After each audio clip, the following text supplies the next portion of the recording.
અને હમણાં એક વહુના લગ્ન થયા ને આમ અચાનક આમ પગે લાગી એટલે સાસુમાં કે સદા ખુશ રહ્યો. વહુ કે તમે રહેવા દ્યો તો.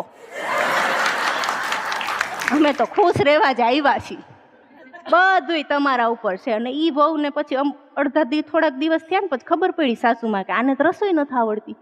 એટલે સાસુમાએ કીધું કે બેટા આપણે 8 મહિના સગાઈ રાખી, 8 મહિનામાં કે તમે મને એકેય વાર ન કીધું કે બેટા તમને રસોઈ નથી આવડતી, જરાક અમને જાણ કરી દીધી હોત તો અમને કાંઈ ખ્યાલ આવત.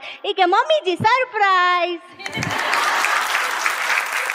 સાસુમાનું બ્લડ પ્રેશર લો થઈ ગયું. મારે તો કે ઈ નહીં રહ્યું ને, મારે તો કે રસોડામાં જ રહેવાનું ને. વહુ કે મમ્મીજી કોઈ ચિંતા નહીં, ઝોમેટો છે, સ્વિગી છે, કોઈ ચિંતા નહીં. સાસુમાં મનમાં એટલો બળાપો કાઢીને એટલું બોલ્યા કે મારા દીકરાએ ઝોમેટો ને સ્વિગીની ખીચડી ખાવા 3 લાખના લગ્ન કર્યા.